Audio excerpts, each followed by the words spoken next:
نحمده ونصلي على رسوله الكريم اما بعد فاعوذ بالله من الشیطان الرجیم بسم اللہ الرحمن الرحیم۔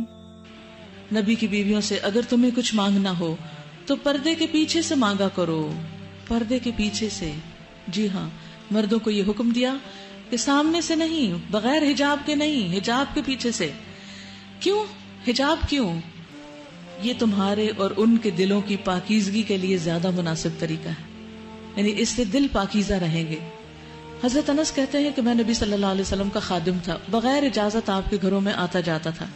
ایک دن میں آیا تو آپ نے فرمایا میرے پیارے بیٹے ٹھہر جاؤ، تمہارے بعد ایک نیا حکم آیا ہے، اب بغیر اجازت اندر نہ آؤ، یعنی ان کے اوپر بھی اجازت ہوگی۔ پھر اسی طرح اس چیز سے بھی روک دیا گیا کہ کوئی مرد کسی عورت کے ساتھ اکیلے بیٹھے کسی کمرے میں۔ رسول اللہ صلی اللہ علیہ وسلم نے فرمایا عورتوں کے پاس جانے سے بچو۔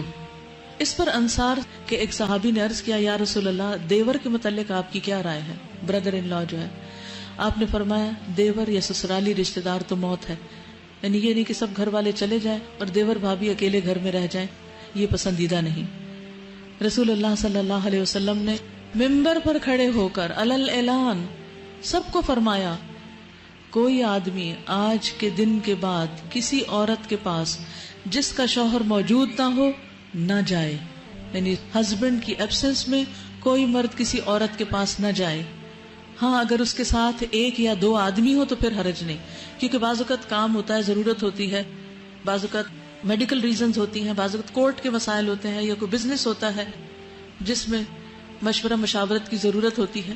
تو ایسی صورت میں کیا حکم ہے کہ اگر ضرورت پڑے مرد کی کسی عورت سے بات کرنے کی یا اس سے کوئی کام ہو تو دو تین مرد اور بھی ساتھ ہوں، اکیلی عورت نہ ہو۔ جیسے آج کل ہمارے دفتروں کا کلچر بن گیا ہے، ایک لڑکی ایک لڑکا بیٹھ کے کام کر رہے ہیں، ہنسی مذاق چل رہا ہے، گپ شپ ہو رہی ہے، اسلامی لحاظ سے بالکل ممنوع ہے۔ آپ نے فرمایا کہ شیطان انسان کے جسم میں خون کی طرح دوڑتا ہے، تو شیطان جہاں موجود ہو وہ مرد اور عورت کا دل پاک کہاں سے رہنے دیں گے؟ ذالکم اطہر لقلوبکم وقلوبہن، یعنی کوئی یہ نہیں کہہ سکتا کہ ہم کون سا کوئی برا کام کر رہے ہیں، کیونکہ انسان بظاہر اچھا کام کرتے ہوئے بھی اگر اپنے دل پہ پھر قابو نہ رکھ سکے اور انجام کار میں کہیں برا کر بیٹھے تو پہلے سے ہی حد بندی کر دی گئی، سد ذریعہ کر دیا گیا کہ جس ذریعے یا جس راستے یا جس دروازے یا جس ونڈو سے حرام تک انسان جاتا ہے وہ ونڈو بند کر دی جائے۔ آپ بچوں کے ساتھ ایسا نہیں کرتے کہ اگر آپ نے کوئی ایسی چیز رکھی ہو کہ جس میں آپ کو ڈر ہو کہ ہاتھ ڈالیں گے یا خلل اندازی کریں گے، دروازہ ہی بند کر دیتے، لاک کر دیتے، چیز کو اوپر رکھ دیتے جہاں ان کا ہاتھ ہی نہ پہنچے۔ تو یہی چیز یہاں کی گئی ہے کہ چیز کو دور کر دو تاکہ پریشانی نہ اٹھانی پڑے۔ اگر ازواج مطہرات کے دلوں کی پاکیزگی کے لیے زیادہ بہتر ہے تو پھر عام لوگوں کی دلوں کی پاکیزگی کا کیا حال ہوگا؟ کیا عام لوگ ان سے زیادہ پاکیزہ ہیں؟ تو پردے کا اصل مقصد کیا ہے؟ قلب و نظر کی طہارت اور عصمت و عزت کی حفاظت، کیونکہ عورت کی عزت و عصمت بہت قیمتی ہے، عورت بہت پریشیس ہے، وہ مردوں کے لیے کھلونا نہیں۔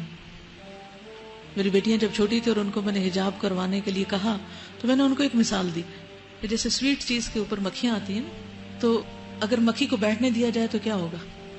گندی ہو جائے گی، وہ چیز کھانے کے قابل نہیں رہے گی، بیکار ہو جائے گی۔ تو اسی طرح ایک عورت جو ہوتی ہے نا بہت سویٹ چیز ہوتی ہے، اور مردوں کی نگاہیں جو نا مکھیوں کی طرح ہے، تو آپ نے اپنے اوپر نہیں بیٹھنے دینی۔ وہ صرف اتنی بات تھی، بات سمجھ میں آ گئی کہ ہاں واقعی ہم کیوں اپنے اوپر مردوں کو نگاہیں ڈالنے دیں۔ تو پردہ کرنا بھی آسان اور اس کا مقصد اور طہارت جو قلب و نظر کی اور ویسے بھی عزت و آبرو اور عصمت کی حفاظت وہ بھی اس میں موجود۔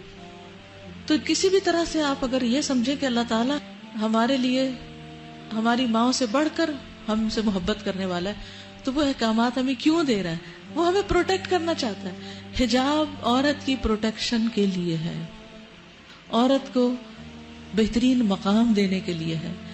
حجاب عورت کو مردوں کے ہاتھوں کھلونا بننے سے بچاتا ہے۔